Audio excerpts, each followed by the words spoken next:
പുലർച്ചെയായപ്പോൾ എനിക്കിപ്പോൾ സ്റ്റേഷനിൽ നിന്ന് കൂടി വന്നു. ടെലഫോൺ എക്സ്ചേഞ്ചിൻ്റെ അതിലേ പോകുന്ന ഒരു പുഴയുണ്ട്, വടക്കാഞ്ചേരി പുഴ.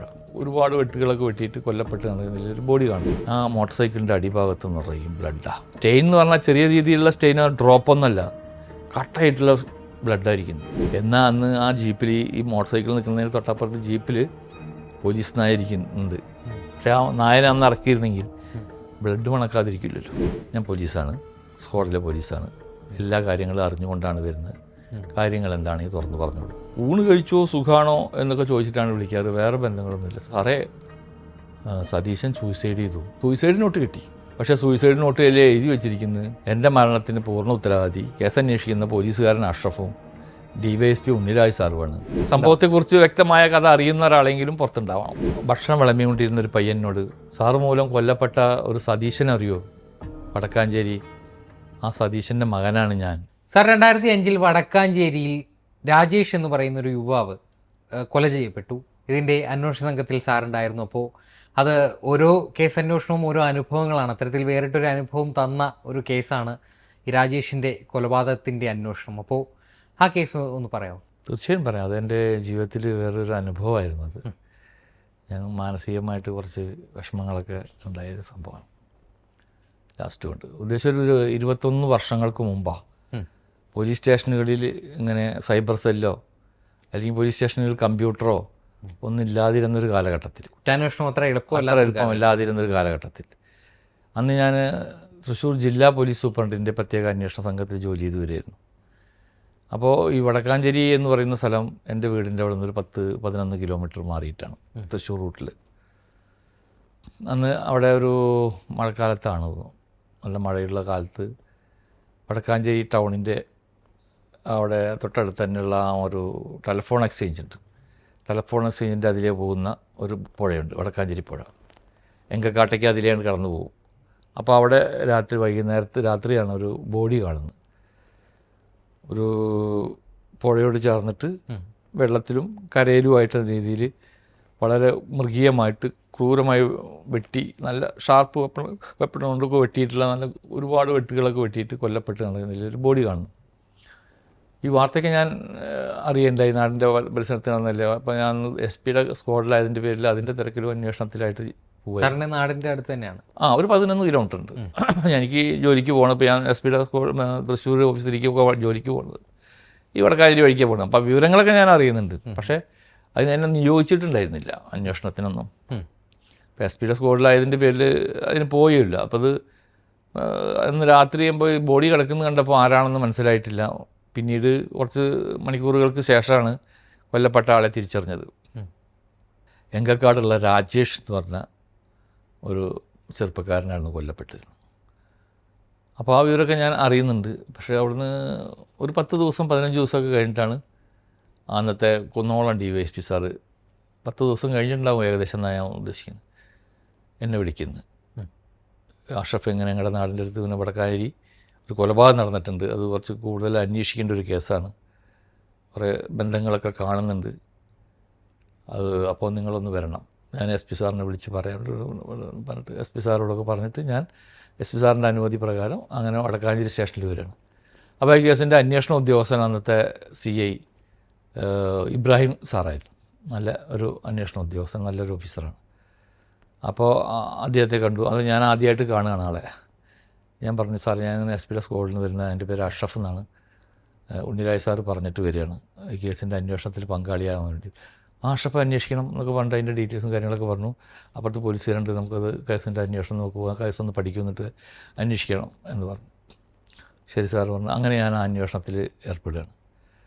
അപ്പോൾ ഈ ഒരു മഴക്കാലത്ത് 2005 ഈ രാജേഷ് കൊല്ലപ്പെടുന്നത്. അദ്ദേഹം കല്യാണം കഴിച്ചിട്ട് ഒരു 3 മാസമായിട്ടുണ്ടായുള്ളൂ. കല്യാണം കഴിച്ചിട്ട് 3 മാസം കഴിഞ്ഞിട്ടേ ഉള്ളൂ. എറണാകുളത്തെ കിറ്റക്സിലാണ് തോന്നുന്നത്, അന്ന അലൂമിനിയം കിറ്റക്സ്, ആ ഒരു കമ്പനിയിലാണ് അയാൾ ജോലി ചെയ്യുന്നത്. ഇന്നും കാലത്ത് വീട്ടിൽ നിന്ന് ട്രെയിനിൽ പോകും, വടക്കാഞ്ചേരി റെയിൽവേ സ്റ്റേഷനിൽ കയറി പോകും, വൈകുന്നേരം രാത്രിയാകുമ്പോൾ തിരിച്ചു വരുന്ന ആളായിരുന്നു. ചില സമയത്തൊക്കെ അവിടെ ഹാൾട്ട് ഉണ്ടെന്നും പറയുന്നത് കേൾക്കുന്നുണ്ട്. അപ്പോൾ അവൻ്റെ നാട്ടിൽ എങ്കക്കാട് ഞാൻ പോയിട്ട് അന്വേഷണങ്ങൾ ആരംഭിച്ചു. അപ്പം ഞാനും എൻ്റെ കൂടെ സ്റ്റേഷനിലുള്ളൊരു പോലീസുകാരനും അന്വേഷണ ഭാഗത്തിനായിട്ടുണ്ടായിരുന്നു. പലരോടും അന്വേഷിച്ചു, ഓരോരുത്തരെ കണ്ട് ചോദിച്ചു, മൊഴി രേഖപ്പെടുത്തി. ഇങ്ങനെ അവരുടെ അമ്മേനെ കണ്ടു, മരണപ്പെട്ട രാജേഷിൻ്റെ അമ്മയെ കണ്ട് സംസാരിച്ചു. മോന് അപ്പോൾ അമ്മ പറഞ്ഞു, എനിക്ക് എൻ്റെ മോനിവിടെ കൂട്ടുകാരൊന്നുമില്ല, അധികമില്ല സാർ. അവനങ്ങനെ വിളിക്കാൻ ഫോൺ ചെയ്യാനോ ബന്ധപ്പെടാനോ ഉള്ള ആളുകളൊന്നുമില്ല. അവന് ഫോണുണ്ട്, മൊബൈൽ ഫോൺ. അപ്പോൾ നമ്മുടെ ആ മൊബൈൽ ഫോൺ 2002 കാലഘട്ടത്തിലാണ് വരുന്നത്. ആദ്യം ഇൻകമ്മിങ് മാത്രമേ ഉള്ളൂ, പിന്നെ ഔട്ട് ഗോയിങ്ങിനൊക്കെ പൈസ കൊടുക്കുന്ന, അല്ല ഇൻകമ്മിങ്ങിനടക്കം പൈസ കൊടുക്കേണ്ട ആ ഒരു സാഹചര്യത്തിലാണ് വരുന്നത്. അപ്പോൾ അന്ന് അത്ര അങ്ങോട്ട് പ്രാബല്യം എല്ലാവരിലും വന്നിട്ടില്ല. അങ്ങനെ കാലഘട്ടത്തിൽ പ്രചാരത്തിലില്ല. പ്രചാരത്തിൽ 2005. അപ്പോൾ ഞാൻ നേരത്തെ പറഞ്ഞ പോലെ സൈബർ സെല്ല്, അതുപോലെ കമ്പ്യൂട്ടറൊന്നും ഇല്ലാത്ത ആ ഒരു സമയത്ത്, സ്റ്റേഷനിലില്ലാത്ത സമയത്ത് എന്തായാലും ഞങ്ങൾ അന്വേഷണം ദ്രുതഗതിയിൽ അന്വേഷിച്ചു. അവരുടെ അമ്മയെ കണ്ട് ചോദിച്ചു, മറ്റുള്ള പരിസരത്ത് കാര്യങ്ങളൊക്കെ ചോദിച്ചു. അങ്ങനെ ഇരിക്കുകയാണ് അവൻ്റെ കോൾ ഡീറ്റെയിൽസ് വരുന്നത്. അപ്പോൾ വരുന്നേ ഉള്ളൂ. കോൾ ഡീറ്റെയിൽസ് എന്താ പോലെ മറ്റേ സൈബർ സെല്ല് മുഖാന്തരം പ്രൊവൈഡർമാർ നമുക്ക് നേരിട്ട് അയച്ചു തരിക, അങ്ങനെ ഡീറ്റെയിൽ ആയിട്ടുള്ള കാര്യങ്ങളൊന്നും ഉണ്ടാവില്ല. അത് ആ പ്രൊവൈഡർ ആരാണോ ആ കമ്പനിയുടെ പ്രൊവൈഡർ അത് സീൽ ചെയ്ത കവറിൽ SP അയക്കുക. പ്രിൻ്റഡ് കോപ്പി, സീൽ ചെയ്ത കവറിൽ പ്രിൻ്റഡ് കോപ്പി SP അദ്ദേഹത്തിന് അയക്കും. അതിൽ നമ്മൾ പഠിക്കണം. അപ്പോൾ അന്നത്തെ കാലത്ത് നമുക്ക് വലിയ ഇതൊന്നുമില്ല. കമ്പ്യൂട്ടറിലൊക്കെ ആണെങ്കിൽ നമുക്ക് കറക്റ്റ് അനലൈസ് ചെയ്യാൻ പറ്റും. അന്ന് അതില്ലാത്ത കാര്യങ്ങളും നമ്മളതിന് പ്രാപ്തനല്ലാത്തതിൻ്റെ ഒരവസ്ഥയിൽ പ്രിൻ്റഡ് സാധനം വന്നു. അപ്പോൾ അങ്ങനെ CSR വിളിച്ചു പറഞ്ഞു, അഷ്റഫ് CD കോൾ ഡീറ്റെയിൽസ് വന്നിട്ടുണ്ടെന്ന് പറയുന്നത് SP ഓഫീസിലുണ്ട്, പോയി കളക്ട് ചെയ്യാൻ പറഞ്ഞു. ഞാൻ അവിടെ പോയി കളക്ട് ചെയ്ത്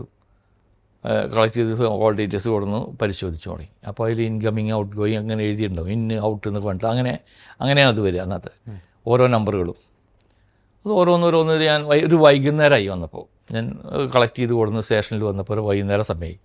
ഞാൻ ഓരോന്നിരുന്ന് ഇങ്ങനെ പരിശോധിച്ച് നോക്കിയപ്പോൾ അതിലൊരു 04884 നമ്പർ, 0484 അന്നായിരുന്നു, വടക്കാഞ്ചേരി കോടാത്.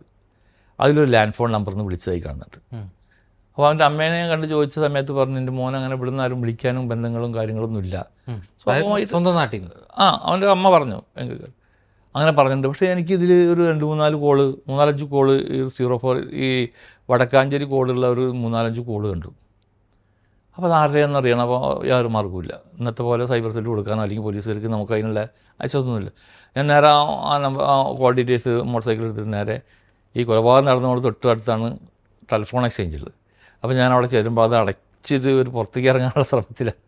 അവിടെ വിവരങ്ങൾ പറഞ്ഞ പോലീസാണ് ഇങ്ങനെ ഈ കേസിൻ്റെമായി ബന്ധപ്പെട്ടിട്ടാണ് എനിക്കൊരു നമ്പറിൻ്റെ അഡ്രസ്സ് വേണം.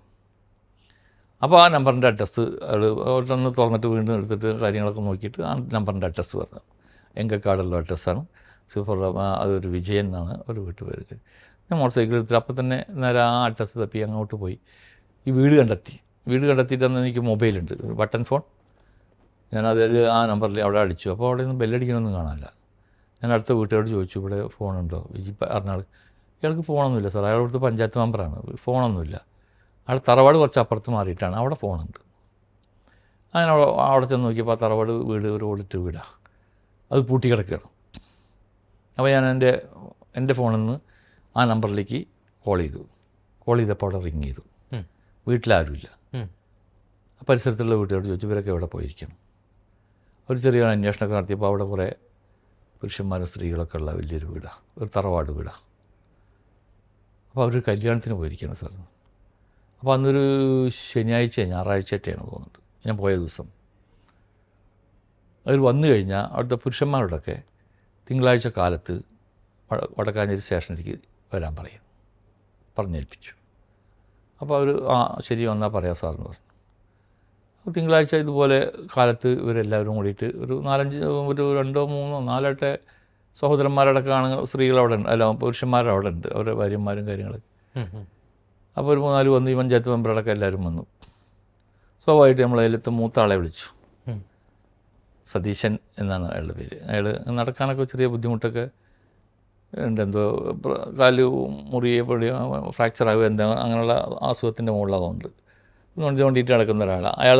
ഈ ആർച്ചിൻ്റെ പണികളൊക്കെയാണ് അന്ന് റോട്ടിലൊക്കെ ആർച്ചുകൾ വയ്ക്കില്ലേ, അത് അങ്ങനെയുള്ള ചെറിയ പെറ്റി കോൺട്രാക്റ്റൊക്കെ എടുത്തിട്ട് നടത്തുന്ന ഒരു വ്യക്തിയാണ്. അപ്പോൾ അയാളെ വിളിച്ചു. ഞാൻ മറ്റേ പോലീസുകാരനുകൊണ്ട് ചോദ്യം ചെയ്യാൻ തുടങ്ങി. ഇവനറിയോ മറ്റേ രാജേഷിനെ അറിയോ? ഞാൻ അറിയില്ല സാർ, ഞാൻ കണ്ടിട്ടുണ്ട്, നാട്ടുകാരനാണ്, അറിയുക, ആരും അറിവുള്ളൂ, ബന്ധമുണ്ടോ? ഇല്ല സാർ. വിളിക്കാറുണ്ടോ? ഇല്ല സാർ. എന്നുള്ള കാര്യങ്ങളൊക്കെ ഓരോന്ന് ചോദിക്കുമ്പോൾ ഇല്ല, ബന്ധമില്ല, കണ്ടാൽ ചിരിക്കും, അത്രേ ഉള്ളൂ, വേറെ കാര്യങ്ങളൊന്നുമില്ല സാർ എന്നുള്ള മൊഴികൾ അങ്ങനെ പറഞ്ഞു. നിങ്ങൾക്ക് ഫോണുണ്ടോ, മൊബൈൽ ഫോണുണ്ടോ? ഉണ്ട്. എത്രയാണ് നമ്പർ? ആ നമ്പർ പറഞ്ഞു. ആ നമ്പർ പറഞ്ഞ് ഞാൻ എൻ്റെ CDR അന്നത്തെ ഇന്നൊക്കെ ആളുകൾക്ക് അറിയാമോ CDR ഫോൺ നമ്പറിൽ കിട്ടും അങ്ങനെ എങ്ങനെയെന്നൊക്കെ. അന്നൊക്കെ അങ്ങനെ ഒരു പ്രാബല്യത്തിലായിട്ടില്ല. അപ്പോൾ ഞാൻ പ്രിൻ്റ് കോൾ ഡീറ്റെയിൽസിൻ്റെ പ്രിൻ്റ് ഉണ്ടല്ലോ അതെടുത്ത് നോക്കിയപ്പോൾ ഇവനീ പറഞ്ഞ അവൻ്റെ മൊബൈൽ ഫോൺ നമ്പറിൻ്റെ കോളാണ് അതിൽ കുറേ കാണുന്നത്. സംഭവ ദിവസം അവൻ കൊല്ലപ്പെടുന്ന ദിവസത്തിന് മുമ്പ് ഉള്ള സമയങ്ങളിലൊക്കെ വരെ ഇവൻ്റെ കോളാണ് കാണുന്നത്. പക്ഷേ അറിയില്ല എന്നാണ് പറയുന്നത്. അറിയില്ല എന്നാണ് പറയുന്നത്. വിളിക്കാറില്ല എന്നാണ് പറയുന്നത്. നിൻ്റെ വീട്ടിൽ നിന്ന് വിളിച്ച ഫോണുണ്ടല്ലോ ലാൻഡ് ഫോണെന്ന് പറഞ്ഞു. ഇത് പറഞ്ഞില്ല. മൊബൈൽ ഫോണിൽ നിന്ന് വിളിച്ചതിനെ കുറിച്ച് പറഞ്ഞില്ല. ആരെങ്കിലും വിളിച്ചിട്ടുണ്ടാവും സാർ, ഞാൻ വിളിച്ചിട്ടില്ല, എനിക്കറിയില്ല, ഒരു ഭാഷത്തിലാണ് നിൽക്കുന്നത്. അപ്പോൾ ഈ കൊല്ലപ്പെടുന്നതിൻ്റെ അന്ന് ലാസ്റ്റ് ഇവൻ്റെ ലൊക്കേഷൻ റെയിൽവേ സ്റ്റേഷനൊക്കെ കാണിക്കുന്നുണ്ട്, ആരെ കൊല്ലപ്പെട്ടവൻ്റെ. ആ റെയിൽവേ സ്റ്റേഷൻ്റെ കുറച്ച് മാറി ഇപ്പുറത്ത് മാറിയിട്ടുള്ള ഒരു ബൂത്തിൽ നിന്ന് ഇവന് കോള് പോയിട്ടുണ്ട്, കൊല്ലപ്പെട്ടവന് രാജേഷിന് കോള് പോയിട്ടുണ്ട്. അതാരാന്ന് ബൂത്തുകാരനെ വിളിച്ച് ചോദിച്ചിട്ടും ബൂത്തുകാരനെ ആളെ ഐഡൻറ്റിഫൈ ചെയ്യാൻ പറ്റിയിട്ടില്ല. അതൊക്കെ ഈ സതീശനെ വിളിക്കുന്നതിൻ്റെ തൊട്ട് കുറേ മുമ്പാട്ടോ. അത് ഐഡൻറ്റിഫൈ ചെയ്യാൻ പറ്റിയിട്ടില്ല. അങ്ങനെ 2-3 ബൂത്തുകളിൽ നിന്നൊക്കെ ഇവന് കോളുകൾ പോയതും അതൊന്നും ഐഡൻറ്റിഫൈ ചെയ്യാൻ പറ്റിയിട്ടില്ല. ആര് വിളിച്ചു, എന്ത് വിളിച്ചു ഒന്നും അറിയണില്ല ബൂത്തുകാരന്. അന്നൊക്കെ ടെലിഫോൺ ബൂത്തൊക്കെ ചാണക്ക് ഉണ്ടാകുന്ന ആ ഒരു നിറയും ടെലിഫോൺ ബൂത്തൊക്കെയുള്ള കാലഘട്ടമല്ലേ. അപ്പോൾ അവർക്ക് ഈ ടെലിഫോൺ ബൂത്തുകാർക്കൊന്നും ഇവനെ വിളിച്ചത് ആരാണെന്നുള്ളത് അറിയില്ല, വിളിച്ചു പോയിട്ടുണ്ടെന്ന്. സതീശൻ പറയുന്നത് ഞാൻ വിളിച്ചിട്ടില്ല എന്ന്, അവൻ്റെ ഫോണിൽ വിളിച്ചിട്ടില്ല. പക്ഷേ അവനെ ഈ പറഞ്ഞ പോലെ, എനിക്ക് നേരത്തെ പറഞ്ഞ പോലെ തന്നെ ഇവൻ്റെ ആ സംസാരത്തിൽ, അവൻ്റെ ബോഡി ലാംഗ്വേജിൽ, അവൻ്റെ മുഖത്തുള്ള ഒരു എക്സ്പ്രഷനൊക്കെ കണ്ടപ്പോൾ എനിക്ക് ഭാര്യയായിട്ട് ഇവനെ സംശയം തോന്നി. ഇവൻ എന്ത് പറഞ്ഞാലും ബന്ധമില്ലയെന്ന് മാത്രമേ മൊഴിയുള്ളൂ. അത് കഴിഞ്ഞപ്പോഴേക്കും ഞാൻ പിന്നെ വേറെ ആരെയും ബാക്കിയുള്ള സഹോദരന്മാരെ ഒന്നും ചോദ്യം ചെയ്യാൻ വേണ്ടി നിന്നില്ല. ഇവനെ മാറ്റി നിർത്തിയിട്ട് അതിനെക്കുറിച്ചൊരു ഡിസ്കഷൻ നടത്തി ഞങ്ങൾ പരസ്പരം. എന്നിട്ട് ഞാൻ DYSP സാറെ വിളിച്ചു. CI സാറോട് ഈ വിവരങ്ങളൊക്കെ പറഞ്ഞു. DYSP സാറെ വിളിച്ചിട്ട് പറഞ്ഞു, സാറേ എനിക്ക് ഇങ്ങനൊരു സംഭവമുണ്ട്, എനിക്ക് ഭയങ്കര സംശയമുണ്ട്, അവൻ്റെ മൊഴികൾ അത്ര ശരിയല്ല, കോൾ ഡീറ്റെയിൽസിൽ ഇങ്ങനെയൊക്കെ ബന്ധങ്ങൾ ഒരുപാട് കാണുന്നുണ്ട്, ബന്ധപ്പെടാറില്ല എന്നാണ് മൊഴി പറയുന്നത്. പക്ഷെ അവൻ്റെ ഒരു ബോഡി ലാംഗ്വേജൊന്നും അത്ര ശരിയല്ല, ഒരു വെരിഫൈ ചെയ്യേണ്ടതുണ്ട് എന്ന് പറഞ്ഞു. അപ്പോൾ ഉണ്ണിരാജ് സാർ പറഞ്ഞു, അഷഫ് എന്നൊരു പണിയാം, നാളെ അവനോട് തിരുവില്ലാമലയ്ക്ക് വരാൻ പറയും, തിരുവില്ലാമല OPയിലേക്ക് വരാൻ പറയും. എനിക്ക് നാളെ OP ഇൻസ്പെക്ഷനാണ്, നമുക്ക് അവിടെ വെച്ച് OP പറഞ്ഞ ഔട്ട് പോസ്റ്റ്. ഈ സുപ്പീരിയർ ഓഫീസർമാർക്ക് പോലീസ് സ്റ്റേഷൻ ഔട്ട് പോസ്റ്റ് ഓഫീസുകൾ, CI ഓഫീസുകളൊക്കെ വിസിറ്റ് ചെയ്യണം, എന്നിട്ട് ഇൻസ്പെക്റ്റ് ചെയ്യണം. അങ്ങനെ ഒരു പ്രൊസീജിയർ ഉണ്ട് പോലീസിൽ. ആ റെക്കോർഡുകളും കാര്യങ്ങളും പോലീസുകാരെയും ഒക്കെ പരിശോധിക്കുന്ന ഒരു ഇൻസ്പെക്ഷൻ നടക്കും. അപ്പോൾ OP ഇൻസ്പെക്ഷനാണ്, ഇവ അങ്ങോട്ട് വരാൻ പറയുന്നു. നമുക്ക് അവിടെ വെച്ച് ചോദ്യം ചെയ്യാറ്, തിരുവില്ലാമല നമ്മുടെ ബോർഡറിലാണ്, തൃശ്ശൂർ ജില്ലയുടെ ബോർഡറാണ്. ശരി സാറെന്ന് ഞാൻ പറഞ്ഞു. അത് കഴിഞ്ഞിട്ട് DYSP സാറ് തിരിച്ച് എന്നെ കുറച്ച് ഞാൻ പിടിക്കുമ്പോൾ ഇങ്ങോട്ട് വിളിച്ചു, അഷ്റഫ് വേണ്ട, അല്ലെങ്കിൽ വേണ്ട, ഞാൻ വടക്കാനിരിക്കാൻ തന്നെ വരാം, അതിനവിടെ അങ്ങോട്ട് വരാൻ പറഞ്ഞാൽ മതി പറഞ്ഞു. ശരി സാറെന്ന് പറഞ്ഞു. അപ്പോൾ വൈകുന്നേരമൊക്കെ ആയി. അപ്പോൾ ചോദ്യം ചെയ്ത് ഓരോന്ന് ചോദിച്ചിട്ടിരിക്കുന്ന സമയങ്ങൾ കുറേ ആയി. സംശയങ്ങളുണ്ട്, അത് ഡിസ്കസ് ചെയ്തിട്ടൊക്കെ. അപ്പോൾ അവനെ പറഞ്ഞു വിട്ടു, വരാൻ പറയും, നാളെ വരാൻ പറയും. ശരി സാർ. അപ്പോൾ അവർ പോയി, നാളെ കാലത്ത് വരാൻ പറഞ്ഞു. നാളെ കാലത്ത് പിറ്റേന്ന കാലത്ത് അവർ വന്നു. DYSP സാർ അപ്പോഴേക്കും വന്നു. എല്ലാവരും വന്നു. എല്ലാവരോടുകൂടിയിട്ട് വരാൻ പറഞ്ഞത്. നിങ്ങൾ ഇന്ന് പോയിക്കോ, നാളെ ഇപ്പോൾ ഓഫീസർക്ക് വന്നിട്ട് നാളെ ചോദ്യം ചെയ്യാം, നാളെ വരാം, ഒന്നാം മതി പറഞ്ഞു. വേറെ ഒന്നും സംശയിക്കുന്ന വിധത്തിലോ വേറെ ഒന്നും നമ്മൾ സംസാരം ഉണ്ടായിട്ടില്ല. അപ്പോൾ അവർ നാളെ വന്നു, പിറ്റേന്ന് വന്നപ്പോൾ അവനെ വിളിപ്പിച്ചു. DYSP സാറും ഞാനും മറ്റുള്ളവർക്ക് എടുത്തിട്ട് ചോദ്യം ചെയ്തു. കുറേ ചോദ്യം ചെയ്തിട്ട് അവൻ ഇതൊന്നും മറിയില്ല. അപ്പോൾ ഇങ്ങനെ വിളിച്ചിട്ടുണ്ടെന്നുള്ള കാര്യം വന്നപ്പോൾ, ഈ ഇടയ്ക്കൊക്കെ വിളിക്കാറുണ്ട്. അവൻ എന്തിനാണ് വിളിക്കുന്നത്? ഊണ് കഴിച്ചോ, സുഖമാണോ, ഊണ് കഴിച്ചോ സുഖമാണോ എന്നൊക്കെ ചോദിച്ചിട്ടാണ് വിളിക്കാറ്, വേറെ ബന്ധങ്ങളൊന്നുമില്ല സാർ. അപ്പോൾ അതെന്താ അങ്ങനെ ഊണ് കഴിച്ചോ സുഖമാണോ എന്ന് ചോദിക്കാൻ മാത്രമുള്ള ബന്ധം എന്താണ്? ഇത്രയും കോളുകളൊക്കെ വിളിച്ച് നിങ്ങളതിനല്ലേ. അപ്പോൾ ഓരോ കോളുകളുടെ ഡീറ്റെയിൽസ് പറഞ്ഞപ്പോഴും അവന് കൂടുതൽ ആൻസർ ഇല്ല. പക്ഷേ നമുക്ക് ഒരു എവിഡൻസ് ഇല്ല. ഈ മാറ്റി പറയുന്ന മൊഴിയിലെ വൈരുദ്ധ്യങ്ങൾ മാത്രമേ ഉള്ളൂ, വേറെ നമുക്ക് തെളിവുകളൊന്നുമില്ല. അതിനെ കേന്ദ്രീകരിച്ച് നമുക്ക് കുറേ അന്വേഷണങ്ങളും കാര്യങ്ങളൊക്കെ നടത്തിയിട്ടും ആ തെളിവുകളൊന്നുമില്ല. അതിന് DYSP സാറും ഞങ്ങളും അതിൻ്റെ മാക്സിമത്തിൽ അവനെ ചോദ്യം ചെയ്തു. മറ്റ് ശാരീരിക ബുദ്ധിമുട്ടുകളൊന്നും ഉണ്ടാക്കിയിട്ടില്ല. സാധാരണ നമുക്ക് സംശയങ്ങളൊക്കെ എന്തെങ്കിലും വരുമ്പോൾ ശാരീരിക ബുദ്ധിമുട്ടുണ്ടാകുമല്ലോ, സ്വാഭാവികമായിട്ടുണ്ട്. അങ്ങനെയൊന്നും ഉണ്ടായിട്ടില്ല. ഇപ്പോഴൊന്നും ആ കാര്യങ്ങൾ നടക്കില്ല, എങ്കിലും പണ്ടത്തെ കാലത്തൊക്കെ നമ്മളങ്ങനെ ചോദിക്കാറുണ്ട്. അങ്ങനെയുള്ള യാതൊരു ഭാവവും നമ്മുടെ ഭാഗത്തു നിന്നുണ്ടായില്ല. ഈ ചോദ്യം ചെയ്യൽ മാത്രം, ഓരോ ചോദ്യങ്ങളും ഓരോ കോളുകളും വിളിക്കുമ്പോഴും അവന് ആൻസർ ഇല്ല. പക്ഷെ അവനൊരു ശാരീരിക സുഖമില്ലാത്ത ഒരുത്തനും കൂടിയാണ്. അങ്ങനെ DSPR പോയി. വൈകുന്നേരം ആയപ്പോൾ DSPR പോയി. രാത്രി കുറേ ആയപ്പോൾ ഞാൻ പറഞ്ഞു, സാറേ പിന്നെ എന്താ ചെയ്യേണ്ടത്, നമ്മളിപ്പോൾ ഒന്നും പറയുന്നില്ലല്ലോ, നമുക്ക് ഇവിടെ കസ്റ്റഡിയിൽ വെക്കാനുള്ള എവിഡൻസുകളും കാര്യങ്ങളൊന്നുമില്ല, അപ്പോൾ എന്ത് ചെയ്യണം? അഷറഫ് ഒരു പണി, അവനെ വെക്കണ്ട, പിന്നെ അവന് സുഖമില്ലാത്തവനാണല്ലോ സാറേ, ഇവന് കാലമൊക്കെ നൊണ്ടി നടക്കുന്ന, മരുന്നൊക്കെ കഴിക്കുന്നുണ്ടെന്നൊക്കെ പറഞ്ഞു. അപ്പോൾ അഷറഫ് ഒരു പണി, അവൻ്റെ അനിയൻ്റെ കച്ചീട്ടിൽ വിട്. കച്ചീട്ടെന്ന് പറഞ്ഞാൽ നമ്മൾ ഇന്ന കേസിലേക്ക് വേണ്ടി ഹാജരാകാൻ വേണ്ടി പറഞ്ഞിട്ടൊക്കെ ഒരു കച്ചീട്ട് എഴുതും. ആ കേസിലേക്ക് അന്വേഷണത്തിന് വിളിപ്പിച്ചിട്ടാണ് ചോദ്യം ചെയ്തതിന് ശേഷം ഏറ്റവും അടിക്ക് കൊണ്ടുവന്നു പോലീസ് ആവശ്യപ്പെടുന്ന സമയത്തും സ്ഥലത്തും ഹാജരാക്കിക്കൊള്ളാമെന്നുള്ളൊക്കെ ഒരു കരാർ എഴുതിയിട്ടാണ് വിടുക. കച്ചീട്ടെന്നതിന് പറയാങ്ങൾ. അങ്ങനെ കച്ചീട്ട് എഴുതി അവൻ്റെ അനിയനെ കൊണ്ട് ഒപ്പിടിച്ച് വിടുമെന്ന് പറഞ്ഞു. ഞാൻ DSP സാർ പറഞ്ഞ പോലെ കച്ചീട്ട് എഴുതി നാളെ കാലത്ത് ഹാജരാകാൻ വേണ്ടി പറഞ്ഞ് അനിയനെ കൊണ്ട് ഒപ്പിടിച്ച് വിട്ടു. അപ്പോഴേക്കും ഇവന് സംശയം വന്നല്ലോ. പിന്നെ അവനെ കേന്ദ്രീകരിച്ചിട്ടുള്ള ഒരു അന്വേഷണമല്ലേ നടക്കുന്നത്. അങ്ങനെ അവൻ പോയി. പിറ്റുന്ന കാലത്ത് 10 മണിക്ക് വരാൻ വേണ്ടിയിട്ട് വിട്ടു, 9 മണിക്ക് വരാൻ വേണ്ടിയിട്ട്.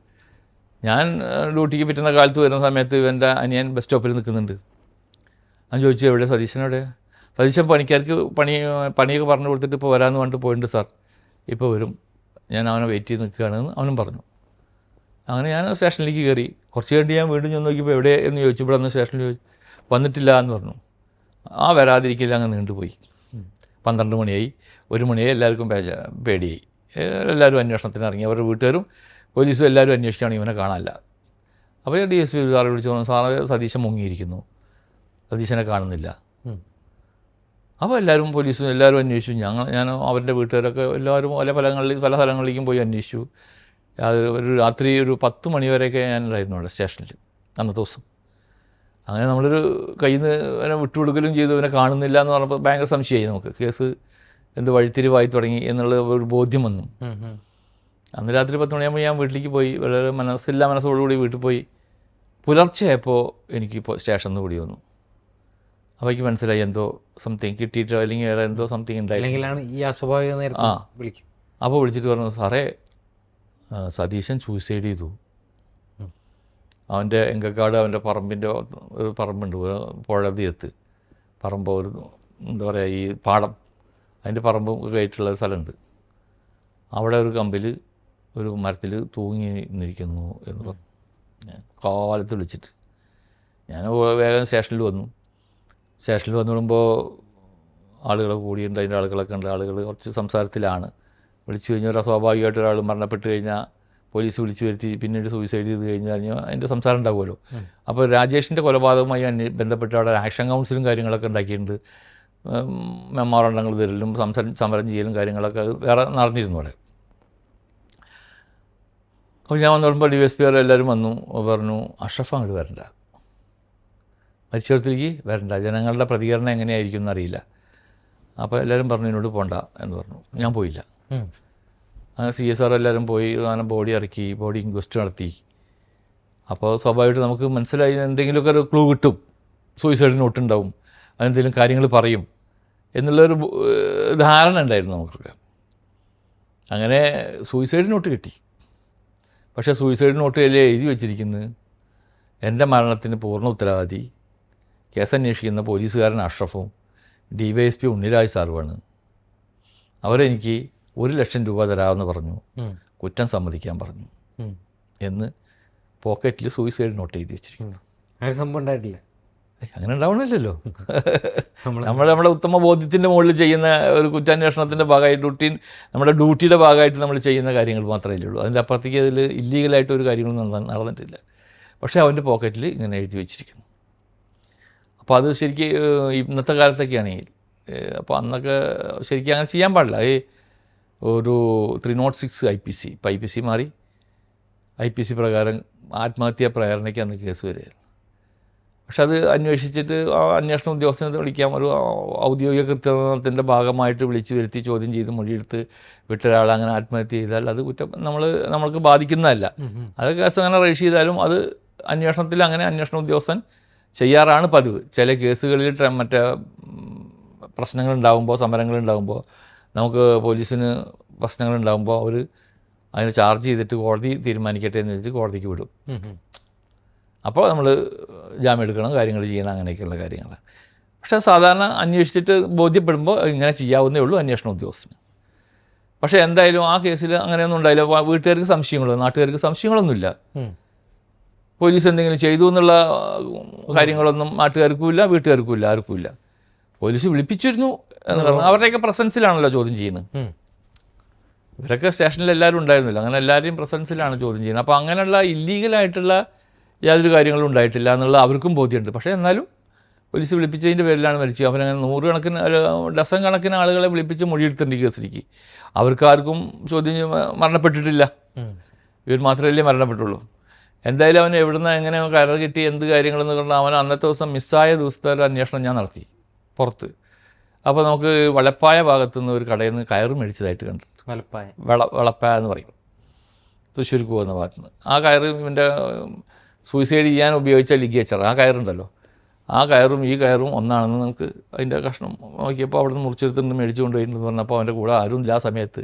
പക്ഷേ പിന്നെ അവിടെ വെച്ചിട്ട് ഈ എഴുത്തൊക്കെ എഴുതി, എങ്ങനെ എഴുതി ഈ എഴുത്ത് അതുപോലെ സൂയിസൈഡ് നോട്ട് അവൻ്റെ പോക്കറ്റിൽ വെച്ചതിന് പുറമെ പത്രക്കാർക്ക് ഒരു കോപ്പി, ആക്ഷൻ കൗൺസിലിന് ഒരു കോപ്പി ഒക്കെ എഴുതി വെച്ച് അയച്ചിട്ടുണ്ട്. മുന്നേ തയ്യാറാക്കി അയച്ചിട്ടുണ്ട്. ആ അത് അയച്ചിട്ടും ഇവൻ്റെ പോക്കറ്റിലും വെച്ചിട്ടാണ് ആൾ സൂയിസൈഡ് ചെയ്തിരിക്കുന്നത്. ആ സൂയിസൈഡൊക്കെ വന്ന് നോക്കിയപ്പോൾ പിന്നെ നമുക്ക് കേസ് എന്തായാലും അന്വേഷിച്ചതിനെ പറ്റും. കാര്യം അന്വേഷിച്ചെന്നല്ല, കൂടുതൽ അവനിലേക്ക് കിടന്നിട്ടൊരു അന്വേഷണം നടത്തി. അപ്പോൾ അവൻ്റെ കോൾ ഡീറ്റെയിൽസ് വന്നു. സതീശൻ്റെ ഫോണിൻ്റെ കോൾ ഡീറ്റെയിൽസ് എടുക്കാൻ കൊടുത്തിരുന്നു, അത് വന്നു. അതിൽ കാണുന്ന ഓരോ നമ്പറുകളും അവൻ്റെ അന്നത്തെ ദിവസം കാര്യങ്ങളൊക്കെ നമ്മൾ വെരിഫൈ ചെയ്ത് അപ്പോൾ അതിൽ കുറേ ബന്ധങ്ങൾ കാണുന്നുണ്ട്, സ്ത്രീകളുമായിട്ടും അല്ലാതെ ആയിട്ടുള്ള ബന്ധങ്ങൾ കാണുന്നുണ്ട്. അവരെയൊക്കെ വിളിച്ച് ചോദ്യം ചെയ്തു.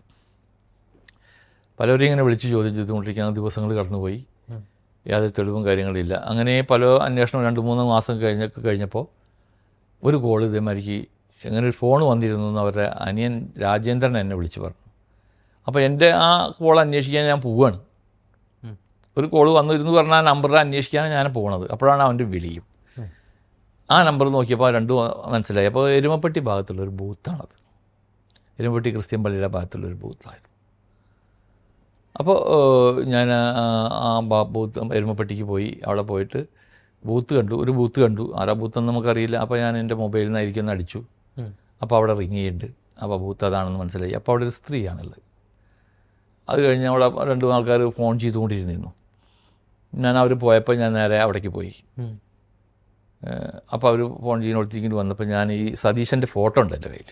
ഫോട്ടോ ഉണ്ട്. ആ ഫോട്ടോ ആ ടേബിളിൻ്റെ മുകളിൽ വെറുതെ അങ്ങിട്ടു. എൻ്റെ മനസ്സിൽ തോന്നിയ ഒരു അപ്പം അങ്ങനെയാണ്, വേറെ ചോദിക്കാനൊന്നും തോന്നിയില്ല. അവർ അറിയാത്ത വിധത്തിൽ ഫോട്ടോ അവിടെ ഇട്ടു. അവർ ആ ഫോട്ടോയിലേക്ക് നോക്കിയിട്ട് എൻ്റെ മുഖത്തേക്ക് ഒന്ന് നോക്കി. മുഖത്തേക്ക് നോക്കി അവരുടെ മുഖം മൊത്തം മാറി, സഡനായിട്ട് അവരുടെ മുഖം മൊത്തം മാറി. അപ്പോൾ ഞാൻ അതിൽ കയറി പിടിച്ചു. ഞാൻ പോലീസാണ്, സ്ക്വാഡിലെ പോലീസാണ്, എല്ലാ കാര്യങ്ങളും അറിഞ്ഞുകൊണ്ടാണ് വരുന്നത്. കാര്യങ്ങൾ എന്താണെങ്കിൽ തുറന്ന് പറഞ്ഞോളൂ, എല്ലാം ഞങ്ങൾക്കറിയാം, അറിഞ്ഞുകൊണ്ടാണ് വരുന്നത്, കാര്യങ്ങൾ തുറന്ന് പറഞ്ഞോളൂ. അപ്പോൾ അവരാദ്യം ആ സീറ്റിലൊന്ന് പോയി ഇരുന്നു. പിന്നെ അവിടെ നിന്ന് എണീറ്റ് വളരെ വല്ലാത്തൊരവസ്ഥയിൽ അവർ എണീറ്റ് വന്നു. സാർ ഞാൻ എല്ലാം പറയാം സാർ, എനിക്ക് എന്താ പറയേണ്ടതെന്നറിയില്ല, ആരോടോ പറയേണ്ടതെന്നറിയില്ല, എന്ത് ചെയ്യണം എന്നറിയാതെ ശ്വാസം മുട്ടിയിട്ട് മാസങ്ങളായി ഇപ്പോൾ ജീവിച്ചുകൊണ്ടിരിക്കുന്നു സാർ. എന്താണ് കാര്യം എന്ന് ചോദിച്ചു. ഇതിനെ ഞാൻ അറിയും, ഇയാളെ ഞാൻ അറിയും. ഇയാളിവിടെ ഈ പള്ളിയിലൊരു ഉത്സവത്തിന് ആർച്ച് കെട്ടാൻ വേണ്ടി വന്ന ആളാണ്. അന്ന് മുതൽ ഞാൻ പരിചയമുണ്ട് സാർ, ഞങ്ങൾ ഫോൺ ചെയ്യാറുണ്ട് സാർ, അങ്ങോട്ടും ഇങ്ങോട്ടും ഫോൺ ചെയ്യാറുണ്ട്. അപ്പോൾ അന്ന് മുതൽ പരിചയമുള്ള ആളാണ് ഞാൻ ഇയാളുടെ വീട്ടിലേക്ക് കുറേ ദിവസം കഴിഞ്ഞിട്ട് കുറേ നാളുകൾ ഇയാൾ വിളിക്കാണ്ടായപ്പോൾ ഞാൻ അങ്ങോട്ട് വിളിച്ചിട്ടും കിട്ടാണ്ടായപ്പോൾ അയാളുടെ വീട്ടിലെ ലാൻഡ് ഫോൺ നമ്പറിൽ ഞാൻ വിളിച്ചതാണ്. അപ്പോൾ നിങ്ങളൊന്നും അറിഞ്ഞില്ലേ കാര്യം, ഇനി ഇങ്ങോട്ട് വിളിക്കേണ്ട, അയാളൊക്കെ സൂയിസൈഡ് ചെയ്തു, ഇങ്ങനെ കൊലപാതകവുമായി ബന്ധപ്പെട്ട് പോലീസ് വിളിച്ചപ്പോൾ സൂയിസൈഡ് ചെയ്താണ്, പേപ്പറിൽ നോക്കുക അപ്പോൾ വിവരങ്ങളറിയാം എന്ന് വീട്ടിൽ നിന്ന് ഇവരോട് പറയുകയും ചെയ്തു. ആ വിവരമാണ് എന്നോട് അവൻ്റെ അനിയൻ പറഞ്ഞത്, ഇങ്ങനെ സ്ത്രീ വിളിച്ചിരുന്നു എന്ന് പറഞ്ഞു. അപ്പോൾ ഈ സ്ത്രീ ഒരു പേപ്പറിൽ നോക്കിയപ്പോഴാണ് ഇങ്ങനെ ഒരാൾ കൊല്ലപ്പെട്ട വിവരം അറിയുന്നത്. അതുമായി ബന്ധപ്പെട്ട് ചോദ്യം ചെയ്യാൻ വിളിപ്പിച്ച സതീശൻ സൂയിസൈഡ് ചെയ്തതൊക്കെ അറിയുന്നു.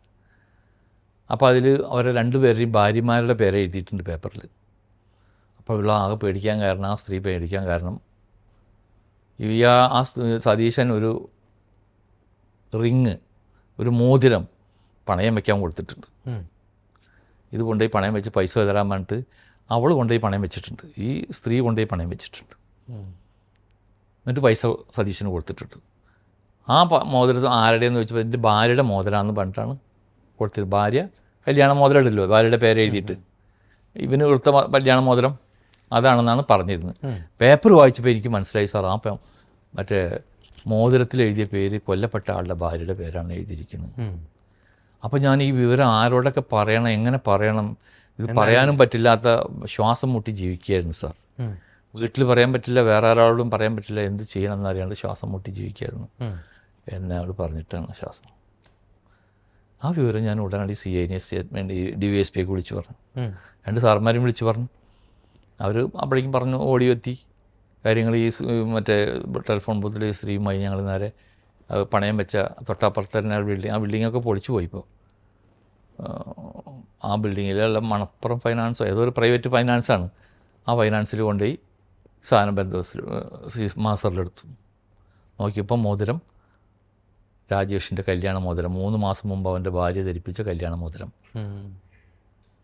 കൊല്ലപ്പെടുമ്പോഴും ആ സമയത്തും വീട്ടിലെ സമയത്തും മോതിരം കയ്യിലുണ്ടായിരുന്ന മോതിര, ഏറ്റവും വലിയ തെളിവായില്ലേ. അത് അവരുടെ ഭാര്യയെ കൊണ്ടുപോയി കാണിച്ചു രാജേഷിൻ്റെ. അപ്പോൾ ഭാര്യ പറഞ്ഞത് ഇതിൻ്റെ മോതിരമാണ്, കല്യാണ മോതിരമാണ് ഭർത്താവിൻ്റെ, ഞാൻ ഇട്ട് കൊടുത്തതാണ്, എവിഡൻസായി. അപ്പോൾ അവനെ കേന്ദ്രീകരിച്ച് കൂടുതൽ അന്വേഷണം നടക്കുകയാണ്. പിന്നെ ഞാൻ അവരുടെ വീട്ടിലൊരു റെയ്ഡ് നടത്തി, നമ്മളൊരു പരിശോധന നടത്തി. പോലീസൊക്കെ പോയിട്ടൊരു പരിശോധന സതീശൻ്റെ വീട്ടിൽ നടത്തി. അപ്പോൾ അവിടെ നിന്ന് നമുക്കൊരു എസ്റ്റിമേറ്റ് ബില്ല് കിട്ടിയിരുന്നു. ഒരു എസ്റ്റിമേറ്റ് ബില്ല്, ഒരു വള അവരവിടെ കൊടുന്ന് വെച്ചിട്ടുണ്ട് കല്യാണത്തിന്. ഈ അന്ന് പോയി എന്ന് പറഞ്ഞൊരു കല്യാണം ഉണ്ടല്ലോ, ഞാൻ വിളിക്കാൻ ചെന്നപ്പോൾ ആ കല്യാണത്തിലെ കുട്ടിക്ക് കൊടുക്കാനാണെന്ന് പറഞ്ഞിട്ടൊരു വള മേടിച്ച് കൊടുത്തിട്ട് പിന്നെ കൊടുത്തിട്ടില്ല, പുതിയ വള. അത് വീട്ടിലുണ്ട്. ഒരു എസ്റ്റിമേറ്റ് ബില്ലുണ്ട്. ആ ബില്ലും കാര്യങ്ങളൊക്കെ പരിശോധിക്കുക. അതൊരു ഒരു എസ്റ്റിമേറ്റ് ബില്ലാണ്, നമുക്ക് ഒരു പിടിയും കിട്ടിയില്ല. നമ്മൾ ടാക്സ് ഒന്നും അടയ്ക്കാത്തൊരു ബില്ലില്ലേ, സാധാരണ ജ്വല്ലറിയിൽ നിന്ന് കൊടുക്കുന്ന ഒരു ഡേറ്റ് ഒന്നുമില്ല. അങ്ങനെയുള്ള അതൊക്കെ കിട്ടി. പക്ഷേ ഒരു വളയും കിട്ടി. അപ്പോൾ അത് വെച്ചിട്ട് നമ്മളൊരു അന്വേഷണം നടത്തി. ഈ എസ്റ്റിമേറ്റിൽ എവിടെയാണ് എന്താണെന്നൊരു ഐഡിയ ഇല്ല. കുറേ ജ്വല്ലറികളിൽ കയറി ഇറങ്ങി ഞാൻ. തൃശ്ശൂർ വടക്കാനൂരൊക്കെ കയറി ഇറങ്ങി. തൃശ്ശൂർ പറഞ്ഞ ജ്വല്ലറികളുടെ കേന്ദ്രമാണ്. അങ്ങനെ നമുക്ക് വടക്കേ സ്റ്റാൻഡിലേക്ക് ഇറങ്ങുന്ന ഭാഗത്തൊരു ദേവസ്വം ബിൽഡിംഗ് ഉണ്ട്. ആ ബിൽഡിങ്ങിലൊരു ജ്വല്ലറി ഉണ്ടായിരുന്നു. ആ ജ്വല്ലറിയുടെ പേര് ഇപ്പോൾ എന്നെ അറിയുന്നുണ്ട്. അവിടെ കൊണ്ടുപോയി കാണിച്ചപ്പോൾ പറഞ്ഞു, സാറേ ഇത് ഇവിടുന്ന് ഉള്ള വാങ്ങിയിട്ടുള്ളതാണ് ജ്വല്ലറികൾ. അപ്പോൾ എന്താണെന്ന് പറയാൻ പറ്റുമോ ചോദിച്ചു. അപ്പോൾ അവർ പറഞ്ഞു, ഇതൊരു വിളക്കുള്ള ഇത്ര ഗ്രാം വരുന്ന ഒരു സ്വർണ്ണാഭരണം ഇവിടെ തന്നിട്ട് ഒരു മാലയും ഒരു വളയും ഇത്ര ബാക്കി എമൗണ്ട് മേടിച്ചിട്ട് പോയിട്ടുള്ളതാണ്. എന്താ അതെന്ന് പറയാൻ അതിൽ ഡേറ്റ് ഇല്ല. അപ്പോൾ അതിൽ റേറ്റ് ചെയ്തിട്ടുണ്ട്, സ്വർണത്തിൻ്റെ റേറ്റ് ഇത്ര രൂപയെന്ന്. അപ്പോൾ ഞാൻ ചോദിച്ചു, ആ റേറ്റ് ഉള്ളത് ഏത് ദിവസമാണെന്നോ, ആ റേറ്റ് എഴുതിയിട്ടുള്ള ഏത് ദിവസമാണെന്ന് ചോദിച്ചപ്പോൾ പറഞ്ഞു. അപ്പോൾ അവർ പരിശോധിച്ചു. ഇന്നത്തെ പോലെ കമ്പ്യൂട്ടറൊന്നും ഇല്ലല്ലോ. അവർ പരിശോധിച്ചിട്ട് പറഞ്ഞു ഇത് ഇന്ന ദിവസമാണെന്ന്. നോക്കിയപ്പോൾ അത് ഈ കൊല്ലപ്പെട്ടവൻ്റെ ഫ്യൂണറൽ നടക്കുന്ന ദിവസമാണ് സ്വർണത്തിന് ആ റേറ്റ് ഉണ്ടായിട്ടുള്ളത്. അപ്പോൾ ഇന്ന ദിവസമാണുള്ള റേറ്റാണ് സാറേ എന്ന് പറഞ്ഞു. അപ്പോൾ ഇത്ര ഗ്രാം തന്നിട്ടുള്ളതാണ്. അപ്പോൾ മനസ്സിലായി അവൻ്റെ മാലയുടെ തൂക്കാണത്, കൊല്ലപ്പെട്ടവൻ്റെ മാലയുടെ തൂക്കാണ്. വിളക്കുള്ള ആഭരണം എന്നാണ് പറഞ്ഞിരിക്കുന്നത്. കുറേ വിളക്കുകളുള്ളത് മാലയ്ക്കൊക്കെ അല്ലേ. എന്നിട്ട് അത് തന്നിട്ട് ഈ 2 സ്വർണ്ണാഭരണം എടുത്തിട്ട് ഈ വളയും ഈ മാല വരെ ചെറിയൊരു മാല എടുത്ത് ബാക്കി പൈസ മേടിച്ചിരിക്കുക. അങ്ങനെ ഇവൻ പണയം. പിന്നെ അതിനെ കേന്ദ്രീകരിച്ച് വീണ്ടും അന്വേഷണം നടത്തിയപ്പോൾ അവൻ വടക്കാഞ്ചേരി മണപ്പുറം ഫൈനാൻസ് എന്നൊരു ഫൈനാൻസിൽ ഇവൻ സ്വർണം പണയം വെച്ചായി കണ്ടിട്ടുണ്ട്. സതീശൻ ആത്മഹത്യ ചെയ്ത ആൾ. അപ്പോൾ അത് പരിശോധിച്ചപ്പോൾ അതും ഈ ജ്വല്ലറിയുടെ പേരുള്ള മാലയാണ്. അപ്പോൾ ആ മാല ഇവരുടെ വീട്ടുകാർക്കും ആർക്കും അറിയില്ല, ആർക്കും കണ്ടിട്ടില്ല, അത് ഉപയോഗിക്കാത്തതാണ്. അപ്പോൾ മനസ്സിലായി അവിടെ ജ്വല്ലറിയിൽ നിന്ന് മേടിച്ച മാല അതാണ്, വള മറ്റതാണെന്ന് മനസ്സിലായി. ആ മാല അത് ബന്ധവസ്ഥയിലെടുത്തു. അപ്പോൾ ഈ നമ്മൾ നിഗമനം ആ സ്വർണ്ണമാല, ഈ കൊല്ലപ്പെട്ടവൻ്റെ സ്വർണ്ണമാല വിറ്റിട്ട് മേടിച്ച വളയും മാലയാണെന്നുള്ള നിഗമനത്തിൽ അതൊക്കെ എടുത്ത് ബന്ധവസ്ഥയിലെടുത്ത് ഒക്കെ കേസിന് തെളിവിലേക്ക് കൊണ്ടുവന്നു. പിന്നെ അവൻ്റെ മോട്ടോർ സൈക്കിൾ ഞാൻ അന്വേഷിച്ചിരിക്കും. അപ്പോൾ ആർക്കും അറിയില്ല എവിടെ മോട്ടോർ സൈക്കിൾ എന്ന് അറിയുന്നില്ല.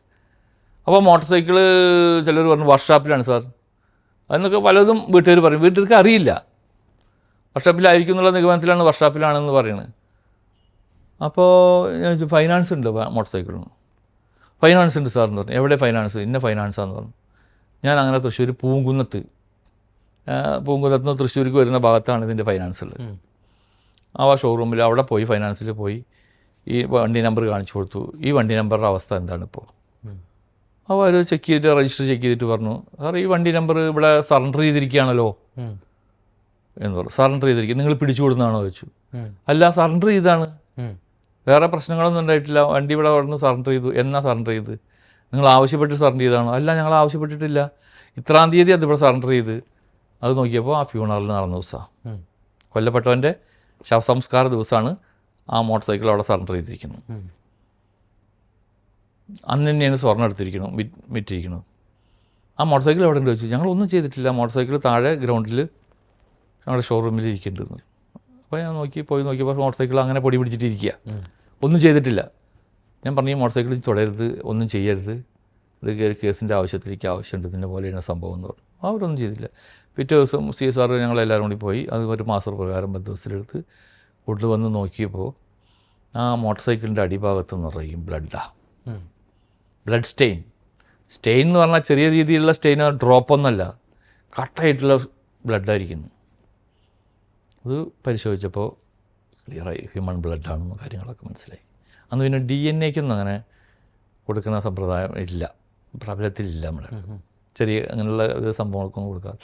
അത് പരിശോധിച്ചപ്പോൾ നോക്കിയപ്പോൾ കറക്റ്റ് ഹ്യൂമൻ ബ്ലഡാണെന്നും ഇതിൻ്റെ അപ്പോൾ ഈ ബ്ലഡുള്ള വണ്ടി, ഇത്രയും ബ്ലഡ് ആവണമെന്നുണ്ടെങ്കിൽ എന്തായാലും ആ സ്പോട്ടിൽ വണ്ടി ഉണ്ടായിരിക്കണം അല്ലേ?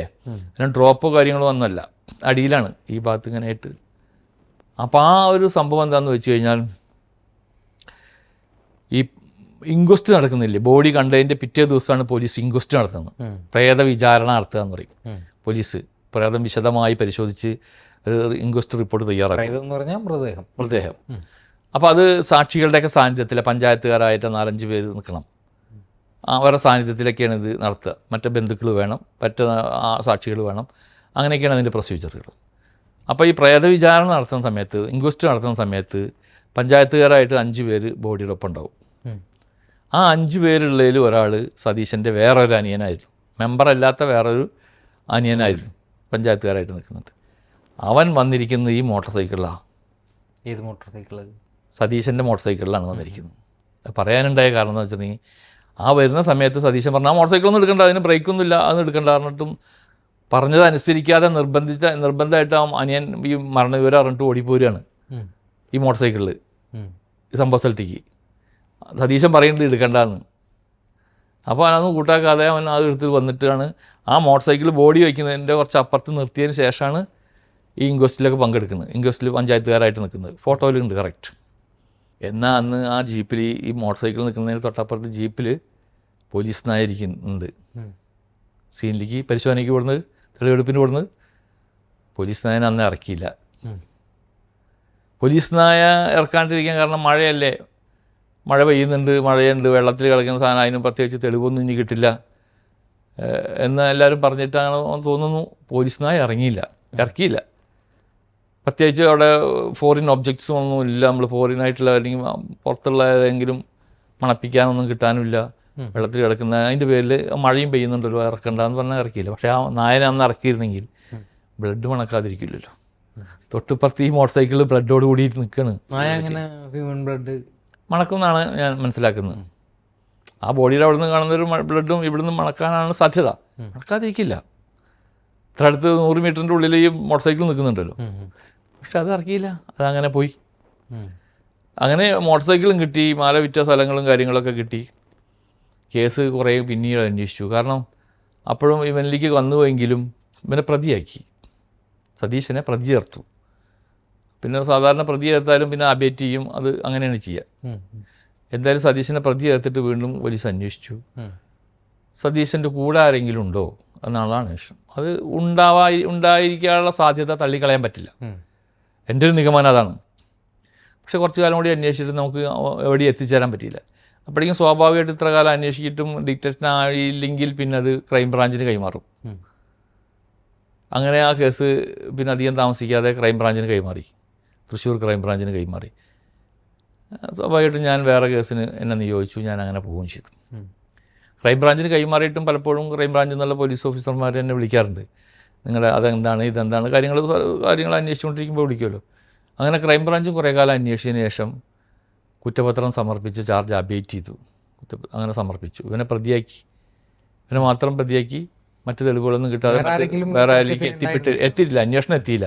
പക്ഷേ എൻ്റെ ഒരു സംശയം, ആരെങ്കിലുമൊക്കെ ഇതിൽ പിന്നിലുണ്ടാവാം ചിലപ്പോൾ, അല്ലെങ്കിൽ എന്തെങ്കിലും പറഞ്ഞിട്ട് വിളിച്ചു വരുത്താം, അങ്ങനെ എൻ്റെ സംശയം. എങ്ങനെ ഇവരിൽ എനിക്ക് അതിൻ്റെ കോൾ ഡീറ്റെയിൽസും മറ്റുള്ള കാര്യങ്ങളൊക്കെ പരിശോധിച്ചതിലും കുറേ ബന്ധങ്ങൾ, സ്ത്രീജനങ്ങളുമായിട്ടുള്ള ബന്ധങ്ങൾ രണ്ടു കൂട്ടർക്കും ഉണ്ട് കുറേശ്ശെ അധികം. അപ്പോൾ ആ വിധത്തിൽ എന്തെങ്കിലും സ്വാധീനം ചെലുത്തിയിട്ട് വിളിച്ചു വരുത്തേ കാര്യങ്ങളൊക്കെ ചെയ്തിട്ട് മോഷണം അവന് നല്ല സാമ്പത്തിക ബുദ്ധിമുട്ടുള്ള സമയത്തായിരുന്നു. ആർക്ക്? സതീശന് സൂയിസൈഡ് ചെയ്ത സതീശന് ആ സമയത്ത് നല്ല സാമ്പത്തിക ബുദ്ധിമുട്ടായിരുന്നു. അവൻ്റെ അമ്മയുടെ കയ്യിൽ നിന്നൊക്കെ ഇടയ്ക്ക് 100 രൂപയൊക്കെ മേടിക്കാറുണ്ട്. അപ്പം അങ്ങനെ സാമ്പത്തിക ബുദ്ധിമുട്ട് ഭയങ്കരമായിട്ടുണ്ട്. അപ്പോൾ അത് പ്രോപ്പർട്ടിക്ക് വേണ്ടി അല്ലെങ്കിൽ മുതലിന് വേണ്ടി മാത്രം കൊലപ്പെടുത്തിയതായിരിക്കാനാണ് സാധ്യത കൂടുതൽ. പക്ഷേ അതിനെ വിളിച്ചു വരുത്താനും കൂടെ എത്തിക്കാനും മറ്റുള്ള സാധനങ്ങൾക്കും മറ്റേ ആരെങ്കിലുമൊക്കെ കൂടെ വേണം അല്ലെങ്കിൽ ബന്ധങ്ങളുണ്ടാകും. പിന്നെ അത്രയും ഒരു ആരോഗ്യപരമായിട്ട് പോരാ. ഒരാളെ കീഴ്പ്പെടുത്താനും പിന്നെ ഒരാൾ നമ്മൾ സംസാരിച്ചുകൊണ്ടിരിക്കുമ്പോൾ ഏറ്റവും അടുത്ത സുഹൃത്ത് നമുക്ക് പെട്ടെന്ന് എടുത്ത് വെട്ടാനും പിടിക്കാനും പറ്റാത്ത അവസ്ഥയൊന്നുമില്ല. പക്ഷെ ആ സ്ഥലത്ത് എങ്ങനെ വന്ന് കടന്നു പോടി, ആ സ്ഥലത്ത് അങ്ങനെ വെച്ചിട്ടാണ് ഇൻസിഡൻറ്റ് ഉണ്ടാക്കി. പിന്നെ വണ്ടിയിൽ എങ്ങനെ ബ്ലഡ് വന്നു, അങ്ങനെ കുറച്ച് കാര്യങ്ങളൊക്കെ ഉണ്ടല്ലോ. അത് പുഴയിലാണ് കിടക്കുന്നത്. അപ്പോൾ പുഴയിലേക്ക് എത്തിക്കണമെങ്കിൽ ഇവന് പറ്റില്ല ഒറ്റയ്ക്ക്. അങ്ങനെ എന്തെങ്കിലുമൊക്കെ സംഭവങ്ങൾ എന്തായാലും അത് വിശദമായിട്ട് ഒരു അന്വേഷണം നടത്തേണ്ടത്, മറ്റെന്തെങ്കിലും ഏതെങ്കിലും വിധത്തിലുള്ള ബന്ധങ്ങൾ ഉണ്ടാവാൻ സാധ്യത തള്ളിക്കളയാൻ പറ്റാത്തതാണ്. പക്ഷേ ഒന്നും നമുക്കൊന്നും ചെയ്യാൻ പറ്റിയില്ല. പിന്നെ ക്രൈംബ്രാഞ്ചിന് പോയി. പിന്നെ ക്രൈംബ്രാഞ്ച് അന്വേഷിച്ച് കുറേ കാലം കഴിഞ്ഞ്, ഇപ്പോൾ അത് 10-20 കൊല്ലമൊക്കെ 21 കൊല്ലമൊക്കെ ഇല്ലേ, കുറേ കാലം കഴിഞ്ഞിട്ട് ക്രൈംബ്രാഞ്ച് അത് കുറ്റപത്രം സമർപ്പിക്കുക ചെയ്ത്, പിന്നെ ചാർജ് അബേറ്റ് ചെയ്ത് കുറ്റപത്രം സമർപ്പിച്ചു കഴിഞ്ഞു. അങ്ങനെ വർഷങ്ങൾ കഴിഞ്ഞ്, പിന്നെ 8-10 വർഷമൊക്കെ കഴിഞ്ഞിട്ട് ഇതേപോലെ ഞാൻ ചിലക്കര ഭാഗത്തൊരു കല്യാണ മണ്ഡപത്തിൽ, ചിലക്കരയാണെന്ന് എൻ്റെ ഓർമ്മ, കല്യാണം കൂടിക്കൊണ്ടിരിക്കുക, ഭക്ഷണം കഴിച്ചുകൊണ്ടിരിക്കുകയാണ്. അപ്പോൾ ഭക്ഷണം വിളമ്പിക്കൊണ്ടിരുന്നൊരു പയ്യനോട്, സാർ എന്നെ ഓർമ്മയുണ്ടോ, എന്നെ അറിയുമോ എന്ന് ചോദിച്ചു. ഇല്ല മോനെ, ഞാൻ അറിയില്ലല്ലോ, ഞാൻ ആരാ, നീ ഏതാ, എവിടെ ഉള്ളതാന്ന് ചോദിച്ചു. സാറ് മൂലം കൊല്ലപ്പെട്ട ഒരു സതീശനെ അറിയുമോ, വടക്കാഞ്ചേരി, ആ സതീശൻ്റെ മകനാണ് ഞാൻ അന്ന്, അവൻ വളരെ ചെറുപ്പല്ലേ, ചെറിയ കുട്ടിയായിരുന്നു തോന്നുന്നുണ്ട്. എനിക്കത് മുഖം തന്നെ ഓർമ്മ വരുന്നില്ല. 2 മക്കളാണ് തോന്നുന്നുണ്ട് സതീശന്. ആ മകനാണ് ഞാൻ. സാറ് എൻ്റെ അച്ഛനില്ലാത്തതിൻ്റെ പേരിൽ ഞാൻ ഇന്ന് ഇങ്ങനെ ഭക്ഷണം വിളമ്പാനൊക്കെ സാറിൻ്റെയൊക്കെ മുമ്പിൽ നിൽക്കേണ്ടി എനിക്ക് വന്നത് എന്നൊക്കെ ഉള്ള ഒരു വല്ലാത്തൊരവസ്ഥയിലുള്ള വർത്തമാനം പറഞ്ഞപ്പോൾ, ഞാൻ കഴിക്കുന്ന ഭക്ഷണം കഴിക്കുന്ന വിധത്തിൽ അങ്ങനെ ഇരുന്ന് പോയി എന്നുള്ളതാണ്. നമുക്കതിൽ പ്രത്യേകിച്ച് അവന് നമ്മൾ വേറെ വിധത്തിൽ ഇല്ലീഗലായിട്ടുള്ളൊരു സമീപനം അവനോട് ചെയ്യുക, അല്ലെങ്കിൽ ഉപദ്രവിക്കുക, അല്ലെങ്കിൽ ഹറാസ് ചെയ്യുക, അങ്ങനെയൊന്നും ഉണ്ടായിട്ടില്ല. കുറ്റബോധം കൊണ്ട് അവൻ ചെയ്തിട്ടുള്ള സൂയിസൈഡാണ്. അപ്പോൾ ഈ കുട്ടി ഇങ്ങനെ പറഞ്ഞപ്പോൾ നമുക്ക് വല്ലാത്തൊരു ഫീലിംഗ് ആയി. അത് കുറേ കാലം അങ്ങനെ ഒരു വല്ലാത്ത ഫീലിംഗ് ആയിട്ട് നടന്നു. പിന്നെ അങ്ങനെ ആ കേസ് അങ്ങനെ പോയി. പിന്നെ അവരുമായിട്ട് നമുക്കൊരു ബന്ധങ്ങളും കാര്യങ്ങളൊന്നും ഇല്ല. നമ്മുടെ ഒരു ഉറച്ച തീരുമാനം, അത് ഉറച്ച നമ്മുടെ ബോധ്യമാണ് അത് കറക്റ്റ്. കാരണം പറഞ്ഞാൽ ഈ കല്യാണ മോതിരം കിട്ടിയത്, മാലകൾ കിട്ടിയത്, മോട്ടോർ സൈക്കിൾ കിട്ടിയത്, അതിന് മുകളിലുള്ള ബെഡ് സ്റ്റൈന്, നമ്മളവിടെ ഡസൻ കണക്കിന് ആളുകളെ, 100 കണക്കിന് ആളുകളെ തന്നെ പറയാം, അത്രയും ആ നാട്ടിലുള്ള ആളുകളെ വിളിച്ച് പോലീസ് ചോദ്യം ചെയ്ത് മൊഴിയെടുക്കുകയും ചെയ്തിട്ടുണ്ട്. ആർക്കും ഒരു ബുദ്ധിമുട്ടുണ്ടാക്കുക അല്ലെങ്കിൽ ആരെയും ഇതേമാതിരിക്ക് സൂയിസൈഡിലേക്ക് പോവുകയൊന്നും ഉണ്ടായിട്ടില്ലല്ലോ. ജീവനോട് ഉണ്ടായിരുന്നെങ്കിൽ അത് തെളിയിക്കായിരുന്നു. പക്ഷേ നമുക്ക് അന്ന് കസ്റ്റഡിയിലൂടെ വയ്ക്കാൻ മാത്രമുള്ള എവിഡൻസ് ഇല്ല. ഒരാളെ പിടിച്ചു നിർത്താൻ ശാരീരിക പരിമിതികളുണ്ട്, നോണ്ടി നടക്കുന്നത്. അതൊക്കെ കൊണ്ടാണ് വിട്ടത്. പക്ഷേ ഞാൻ ഇപ്പം ചിന്തിക്കുകയാണ്, അത് നന്നായുള്ളൂ വിട്ടതെന്ന് എനിക്ക് പിന്നീടുള്ള ചോദ്യം എനിക്ക് മനസ്സിലേക്ക് സ്വയം തോന്നിയത്. ലീഗലി അല്ല ഞാൻ പറയുന്നത്. കാരണം ഞാൻ സ്റ്റേഷനിൽ ഞങ്ങളവിടെ സ്റ്റേഷനിൽ നിർത്തിയിട്ടുണ്ടെങ്കിൽ സെല്ലിൽ അടയ്ക്കാൻ പറ്റില്ല, പുറത്തെവിടെയെങ്കിലും നിർത്തുള്ളൂ. ഇദ്ദേഹം അവിടെ സ്റ്റേഷനിലാണ് സൂയിസൈഡ് ചെയ്തിരുന്നെങ്കിൽ എന്ത് ചെയ്യാൻ പറ്റും? മനുഷ്യനെ ഒരു കാര്യങ്ങൾ നമുക്ക് വിധിയോട് കാണാൻ പറ്റില്ലല്ലോ. സ്റ്റേഷൻ്റെ പുറത്ത് തൽക്കാലം കൊടുത്ത് നിർത്തിയ ഒരാളെ അത്ര കെയർ ചെയ്യൊന്നുമില്ല ആരും. അവൻ അവിടെ തന്നെ മൂത്രമൊഴിക്കാൻ വേറെ എന്ത് പോയി സൂയിസൈഡ് ചെയ്താൽ പണി പിന്നെ ഇതൊന്നും അല്ലല്ലോ കാര്യങ്ങൾ. എന്തായാലും അതുണ്ടായില്ല. എന്തായാലും ആ കേസ് അങ്ങനെ ഒരു പരിസമാപ്തി ആയിട്ടിരിക്കുകയാണ്. ഇപ്പോൾ അവരുടെ കുടുംബം അങ്ങനെയൊക്കെയാണെന്ന് നമുക്ക് അറിയില്ല. പിന്നീട് നമ്മളങ്ങനെ കൃത്യമായിട്ടൊരു ഉത്തരമില്ല. എനിക്ക് ഇപ്പോഴും അതിൽ ആരോ അതിലേക്ക് ബന്ധപ്പെട്ട ആളുകൾ ഉണ്ടായിരിക്കാം. തള്ളിക്കളയാൻ പറ്റാത്ത ഒരു സൂത്രധാരൻ ഇപ്പോഴും പുറത്തുണ്ടാവും. എന്തെങ്കിലും അറിയുന്നവെങ്കിലും ഒരാൾ, സംഭവത്തെക്കുറിച്ച് വ്യക്തമായ കഥ അറിയുന്ന ഒരാളെങ്കിലും പുറത്തുണ്ടാവണം. അതിൽ ഞാനൊരു 1-2 സ്ത്രീകളൊക്കെ വിളിച്ച് ചോദ്യം ചെയ്യാൻ വരുമ്പോൾ അവർ മോഹാത്സ്യപ്പെടലും കാര്യങ്ങളൊക്കെ ഉണ്ടായിട്ടുണ്ട്. അപ്പോൾ ഒരു സ്ത്രീകളൊക്കെ നമ്മൾ വിളിച്ച് അന്നൊന്നും ഇപ്പോൾ സ്ത്രീകളെ അങ്ങനെ വിളിച്ച് സ്റ്റേഷനിലേക്ക് വിളിച്ച് ചോദ്യം ചെയ്യലുണ്ടാവില്ല. അന്നൊക്കെ വിളിക്കാറുണ്ട്, ചോദ്യം ചെയ്യാറുണ്ടൊക്കെ ഉണ്ടല്ലോ. അപ്പോൾ അവർ മോഹാത്സ്യപ്പെടൽ വിടലും അത് നമുക്ക് ഭയങ്കര പരിമിതികളുണ്ട്. അപ്പോൾ നമ്മൾ പിന്നെ അവരത് കൂടുതലും ചോദ്യം ചെയ്യാതെ അങ്ങനെ വിടും. കാരണം ഇവരിൽ കൂടുതൽ കോൺടാക്റ്റുകൾ 2 കൂട്ടരിലും കാണുന്ന കോമൺ നമ്പറുകാരൊക്കെ ആയിട്ടുള്ള ആളുകളെയാണ് നമ്മൾ ചോദ്യം ചെയ്യുന്നത്. അത് അങ്ങനെയൊക്കെയുള്ള സംശയങ്ങളുണ്ടായിരുന്നു. പക്ഷെ അതങ്ങനെ പൂർണ്ണമായിട്ട് എത്തിപ്പെട്ടില്ല. അപ്പോഴേക്കും പിന്നെ സ്വാഭാവികമായിട്ട് ഇത്ര കാലം കഴിയുമ്പോഴേക്കും അത് നമ്മൾ ലോക്കൽ പോലീസിന് കണ്ടെത്താൻ പറ്റിയില്ലെങ്കിൽ ക്രൈം ബ്രാഞ്ചിന് പോകുന്ന ഒരു സംഭവമുണ്ട്. അതങ്ങനെ പോയി. പക്ഷെ അതങ്ങനെ നിൽക്കുകയാണ്. ഇത് ഈ ഒരു വിഷമം അതങ്ങനെ പൂർണ്ണമായി തെളിയിക്കാൻ പറ്റാത്തൊരു വിഷമമായിട്ട് കേസ് അങ്ങനെ നമ്മളെ എത്തുന്നതാണ് പൂർണ്ണ ബോധ്യം നമുക്കുണ്ട്. നമ്മുടെ ഔദ്യോഗിക കൃത്യനിർവഹണത്തിൻ്റെ ഭാഗമായി ചെയ്തിട്ടുള്ള പൂർണ്ണമായും ലീഗലായി ചെയ്തിട്ടുള്ള കാര്യങ്ങൾ മാത്രമാണ്.